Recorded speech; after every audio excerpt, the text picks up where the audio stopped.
आनंद आंसुलिपि मासिक पत्रिका। गति 90 शब्द प्रति मिनट। स्टार्ट होगा 5 सेकंड बाद। स्टार्ट। महोदय, आम आदमी सरकार से यही अपेक्षा करता है कि उसे वह रोजगार, सस्ता अनाज, रहने के लिए आवास, बच्चों की सस्ती शिक्षा तथा इलाज आदि की सुविधाएं उपलब्ध कराए। जनसामान्य की इन मूलभूत आवश्यकताओं की ओर न तो केंद्र तथा न ही राज्य सरकारों द्वारा कोई ध्यान दिया जा रहा है। सभी अपनी अपनी गद्दियों की रक्षा व जोड़ तोड़ में व्यस्त हैं।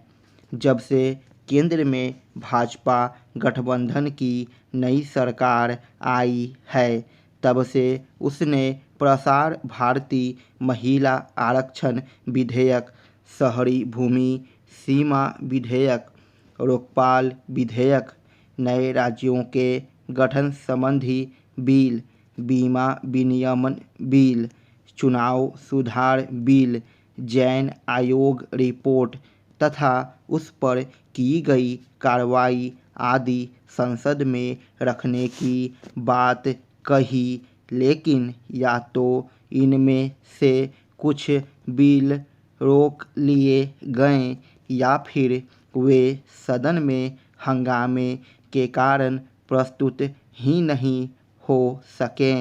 सरकार रेल व आम बजट पास कराने में ही अब तक सफल हो पाई है।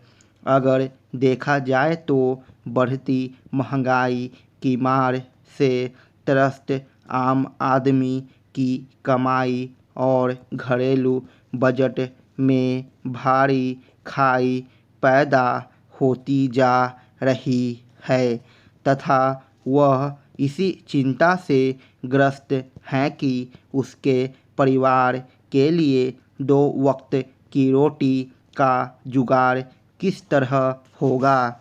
यह एक विडंबना ही है कि पिछले कुछ महीनों में निरंतर बढ़ती जा रही महंगाई की ओर हमारे सांसदों और मंत्रियों का ध्यान नहीं गया तथा न ही उन्होंने इस बारे में संसद में या अपनी जनसभाओं में कोई चर्चा की।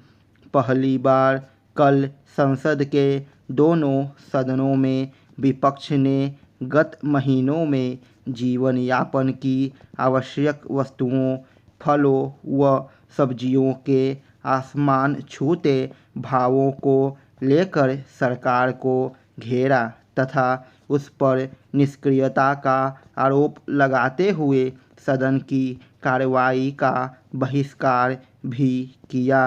लोकसभा में विपक्ष के नेता शरद पवार ने आरोप लगाया कि सरकार कीमतों में हो रही अभूतपूर्व मूल्य वृद्धि को रोक पाने में विफल रही है। किसान आर्थिक दुर्गति के कारण आत्महत्याएं कर रहे हैं। बढ़ती महंगाई से गरीब मध्यम वर्ग, छोटे किसानों और मजदूरों का जीना दूभर हो गया है।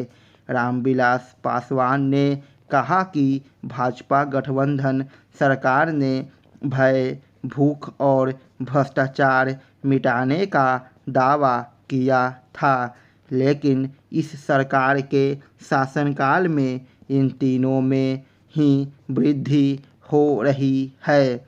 लोकसभा में इस मामले को लेकर शोरगुल, नारेबाजी तथा पक्ष व विपक्ष में नोक-झोंक भी हुई।